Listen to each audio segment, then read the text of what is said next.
दोस्तों नमस्कार। रज़ा ग्राफिया में आपका स्वागत है। आखिरकार आरजेडी परिवार ने, ख़ास तौर से लालू प्रसाद यादव ने, जो आरजेडी के सुप्रीमो हैं, उन्होंने हिना साहब और उसामा साहब के सामने सरेंडर कर ही दिया।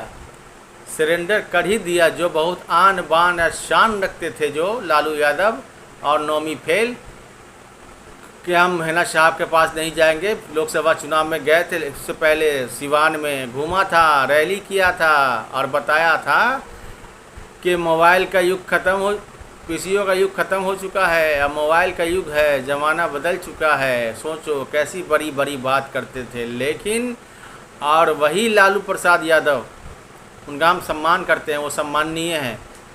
प्रसाद यादव, जब हमारे शहाबुद्दीन साहब का इंतकाल हुआ था तो उनके कफन दफन में हो, चाहे उनको देखने में हो या किसी भी चीज़ में, या उनके पूछताछ में हो जाता है, इसके लिए बात प्रोसेस के लिए कि चलो आते हैं मय्यत। किसी के घर भी इंतकाल होता है, हम लोग के यहाँ भी होता है, तो सभी लोग जाते हैं, चाहे दुश्मन भी होता है उसके घर भी जाते हैं। लेकिन जो वफादार सिपाही था आरजेडी का, जिसके बल पे आरजेडी 15 साल तक बिहार में हुकूमत की, और जब उनका इंतकाल हुआ तो उनको देखने के लिए एक बार, उनके घर वाले को एक बार प्रोसेस के लिए भी नहीं आई। बहुत इसकी बात है। और वही आरजेडी, देखिए लालू प्रसाद यादव, वक्त का सिक्का कैसे घूमता है, घड़ी का सुई जो घूमता है, तब इंसान को समझ में आ जाता है। आखिरकार लालू प्रसाद यादव और नौमी फेल दोनों को ये बात समझ में आ चुका है कि अब बिहार में हिना साहब के बगैर राजनीति नहीं कर सकते हैं। हिना साहब के पास इतना तो वोट बैंक है कि अगर उसके समर्थक अगर आरजेडी से कट गए तो फिर आरजेडी की दाल गलने वाली नहीं है। ये चीज़ वो कई चुनाव से लगातार देखते आ रहे हैं और अब धीरे धीरे बढ़ता चला जा रहा है। सारण के चुनाव में 12,000 11,000 से हारी है रोनी आचार्य, जबकि एक मुस्लिम कैंडिडेट था, 15,000 वोट काट लिया। किसका वोट था? गोपालगंज, महाराजगंज, सब शहाबुद्दीन साहब का बेल्ट है। और ऐसे बेल्ट तो पूरा बिहार है, लेकिन कुछ खास जगह है, सिवान, सारण, गोपालगंज, महाराजगंज, आसपास के जितने ज़िले हैं सभी ज़िले में उनका सिक्का चलता था। आज भी उनके फॉलोवर जो है, उनके समर्थक रेडी हैं ये करने के लिए।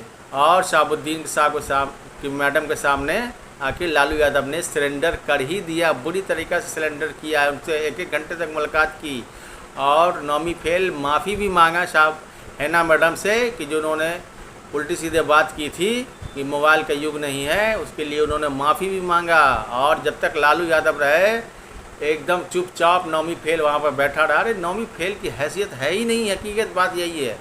लालू प्रसाद यादव का सम्मान तो सभी लोग करते हैं, क्योंकि उन्होंने पिछड़े दलित, गरीब, गुरबा, शोषित वर्ग, उसको एक आवाज़ दी थी उन्होंने, जो आवाज़ उन लोगों के पास नहीं थी 90 से पहले। तो उसका सम्मान, लालू जी का सम्मान हम भी करते हैं। लेकिन जब से ही नौमी फेल बन गई, पार्टी में संभाला है, जब से नौमी फेल पार्टी संभाला है, तब से आरजेडी का इधर का उधर, दाएं का बाएं, बाएं का दाएं, इसको टिकट बांट दिया, उसको बांट, कुछ उसको नॉलेज है ही नहीं, जो मन में आता कर देता है। और सबसे ज़्यादा आरजेडी को तगड़ा झटका जब लगा था, जब रुपौली उपचुनाव हुआ था। रुपौली उपचुनाव में तो आरजेडी को लग रहा था कि आराम से जीत जाएंगे। मुस्लिम वोट बैंक, इतना बड़ा वोट बैंक है रुपौली में, और एक भी मुस्लिम का 90% से ज़्यादा मुस्लिम वोट शंकर सिंह को चला गया, आरजेडी को वोट नहीं गया। इसकी वजह से लालू यादव को समझ में आ चुका है कि मुस्लिम वोट बैंक ख़ास तौर से हिना साहब का जो है वो खिसक चुका है और हम सत्ता में दोबारा आने वाले नहीं हैं। 2025 का विधानसभा चुनाव है और लालू यादव को लगता है कि हो सकता है कि मेरे ज़िंदगी का, ऐसे तो ज़िंदगी किसका कितना कहा नहीं जा सकता है, आखिरी चुनाव हो और उससे पहले हम अपने बेटे को मुख्यमंत्री की कुर्सी पर बैठते हुए देखना चाहते हैं। इसीलिए उन्होंने शहाबुद्दीन परिवार के सामने सरेंडर किया है। ये शहाबुद्दीन साहब हिना साहब के समर्थकों के लिए बड़े गर्व की बात है कि उन्होंने सरेंडर किया। और आप देखिएगा आने जा रहा है 15 अगस्त के बाद नौमी फेल बिहार में यात्रा निकाल रहा है, और सिवान जब पहुँचेगा ना तो देखिएगा 22 या 23 अगस्त को वो पहुँच रहा है सिवान में, और सिवान में जाएगा तो हिना साहब के घर ज़रूर जाएगा वो, और जाएगा ही। एक बार धोखा खा चुका है, समझ में आ चुका है उसको मुसलमानों के बगैर हम राजनीति नहीं कर सकते हैं। लेकिन एक बात याद रखो नौमी फेल, तुम बड़े छोटे का तुम्हारे अंदर तौर तरीका तहजीब नहीं है, सम्मान नहीं है। बड़े कौन छोटे कौन, ये चीज़ लालू यादव के अंदर था कि कौन बड़ा है कौन छोटा है, कौन पार्टी के लोग है कौन बाहरी लोग है, ये सब लालू प्रसाद यादव करते थे।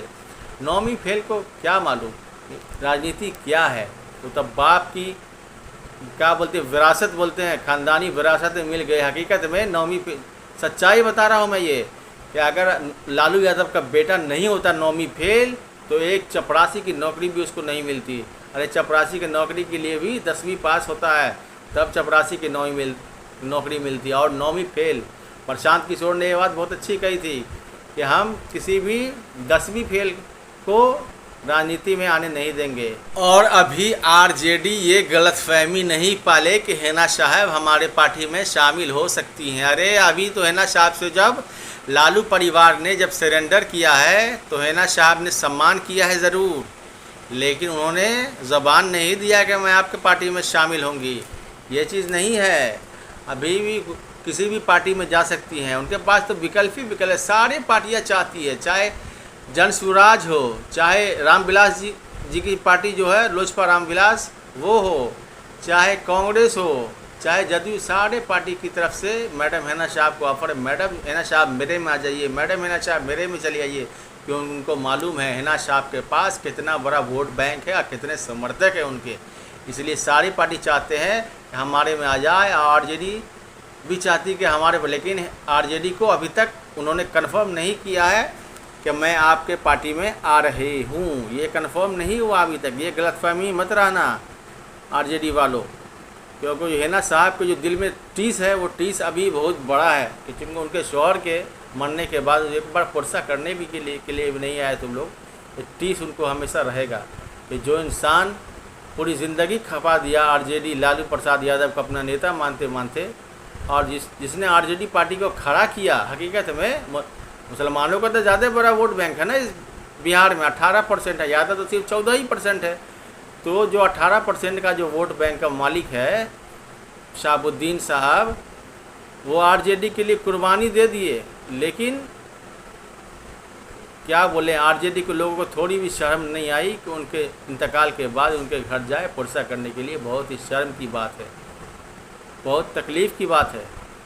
आरजेडी के लोग अभी भी हिना साहब के लिए सबका दरवाज़ा खुला हुआ है। जो मीडिया में खबरें चल रही है ना कि आरजेडी ज्वाइन कर लेंगी, ये कर लेंगी, वो कर लेंगे, ऐसा कुछ भी नहीं है। मुलाकात होती रहते हैं। आरजेडी परिवार ने सरेंडर किया है, गलती की माफ़ी मांगी है। हो सकता है कि ज्वाइन भी कर ले, हो सकता नहीं भी करे, दूसरी पार्टी ज्वाइन कर ले, हो सकता है अपनी पार्टी बना ले। अभी कंफर्म नहीं हुआ है दोस्तों। मीडिया मुझे उल्टी सीधी खबरें चल रही है, ये बकवास है। हाँ, मुलाकात हुआ है, मुलाकात तो ऐसे भी किसी से भी होता रहता है। और चूँकि पार्टी के पुराने सदस्य रहे हैं हिना साहब, इसलिए मुलाकात करने का ये था। लालू यादव बार बार समय मांग रहे थे हिना साहब से, समय दीजिए मैडम, समय दीजिए मैडम, समय दीजिए, आपसे मिलना चाहते हैं मैडम, समय दीजिए। तो हिना साहब ने भी उनका सम्मान करते हुए मिलने का समय दे दिया है। समय दिया है उन्होंने, पार्टी ज्वाइन नहीं किया है। आरजेडी के लोग होशियार रहो। अभी भी हिना साहब के समर्थक तो पूरी तरह से तैयार हैं कि मैडम हिना साहब किसी भी पार्टी में जाएं, जिस पार्टी में बोलेंगी मैडम हिना साहब, हम लोग उसको ही आंख बंद करके उनको सब सपोर्ट कर देंगे। और ये बात सही, अगर बीजेपी में भी चले जाएंगी ना हिना साहब, तो सारे मुसलमान जो है उनके सपोर्टर जो है, सपोर्टर में तो सभी जाति के लोग हैं, लेकिन मुसलमान चूँकि बीजेपी को वोट नहीं करता है, लेकिन अगर मैडम हिना साहब बोल देंगी तो तुमको बीजेपी को वोट करना है, तो सारे मुसलमान एक तरफा होकर के बीजेपी को वोट करेंगे। ये मैडम हिना साहब का जलवा है, ये उसामा साहब का जलवा है। शहाबुद्दीन साहब ने जो विकास पुरुष रह चुके हैं, जिनको विकास पुरुष की उपाधि कोई ऐरू गैरू नहीं, श्री माननीय अटल बिहारी वाजपेयी जी ने दिया था, जो 3 बार के प्रधानमंत्री रह चुके, उन्होंने विकास पुरुष का नारा डॉक्टर शहाबुद्दीन साहब को दिया था। ये उन्हीं की धर्मपत्नी है।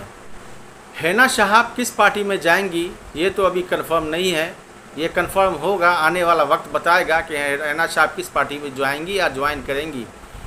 क्या लगता है दोस्तों कि मैडम हिना साहब आरजेडी ज्वाइन करेंगी या जन स्वराज में जाएंगी या कोई अदर पार्टी में जाएंगी? आप लोगों को क्या लगता है?